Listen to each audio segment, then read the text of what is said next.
Welcome to The Explainer. Today, we're diving into the really strange, powerful, and, let's be honest, completely contradictory signals coming out of the crypto market. I mean, we're talking about everything from boardroom billions to dream conversations with Bitcoin's founder. It's a wild ride. So, what's the real signal and what's just noise? Let's figure it out. All right, let's start with this number right here. In a market that is just full of noise, one investment firm, Pantera, made a prediction that was just stunningly accurate. Way back in 2022, they looked at Bitcoin's halving cycle and said its price would hit around $119,000 in mid-2024. And guess what? They were right on the money. It's a huge reminder that if you know where to look, the signals can be crystal clear. And the first big signal we're seeing now, it's not just about price. It's about who's buying. And that brings us right here. Our first major signal. The big institutional money isn't just dipping its toes in anymore. No, it's jumping in head first. And it's already making some massive waves. So get this, a new kind of company, people are calling them Ethereum treasury companies. Well, they've already scooped up 2 million Ether in just 2 months. And analysts, they think another 10 million is coming. That's a total of 12 million ETH.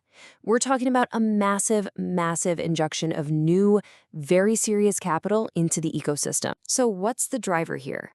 It's simple. The hunt for yield. These institutions, they're not happy with the standard 3 to 5% you get from traditional staking. Oh no. They're going after the much bigger returns. We're talking up to 14% that are available in the world of decentralized finance, or DeFi. And here's the key takeaway, something Vivek Raman from Etherealize pointed out. This institutional chase for yield, it could be the spark that ignites a DeFi Summer 2.0. But this time, it wouldn't be driven by you and me, the retail investors. Nope.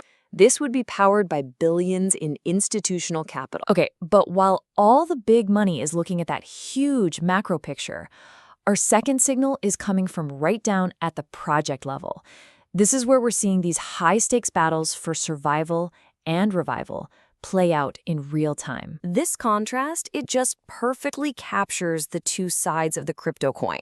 On one hand, you've got Ethereum, the world's second biggest crypto, and its foundation is reportedly under siege from all this infighting. And then on the other hand, you have a once-forgotten NFT project that's pulling off one of the most incredible comebacks we have ever seen. Yeah, reports coming out of the recent ECC conference paint this picture of a foundation in complete turmoil. We're talking core developers, ecosystem leaders, major critics. All of them are clashing over the network's fundamental direction.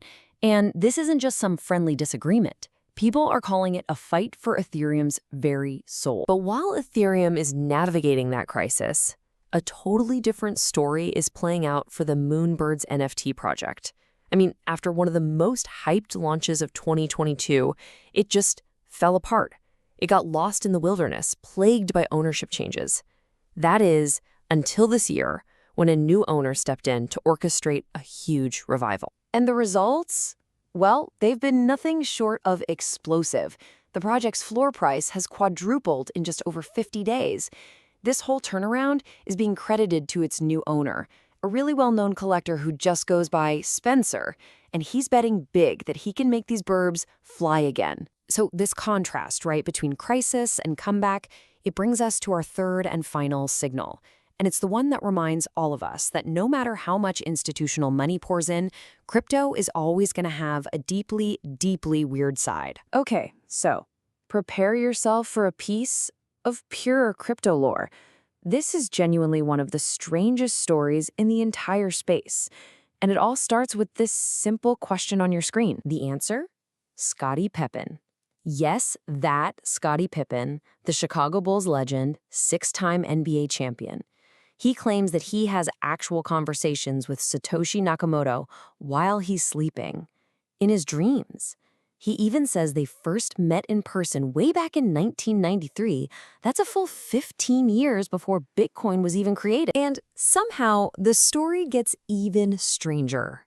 So after Pippen started sharing these supposed dream predictions about Bitcoin's price online, he claims he got this piece of advice from none other than the famous Bitcoin bull, Michael Saylor. And just to put the cherry on top of this absolutely surreal story, Pippin says this warning to stop the dream talk happened while he was a guest on Sailor's yacht.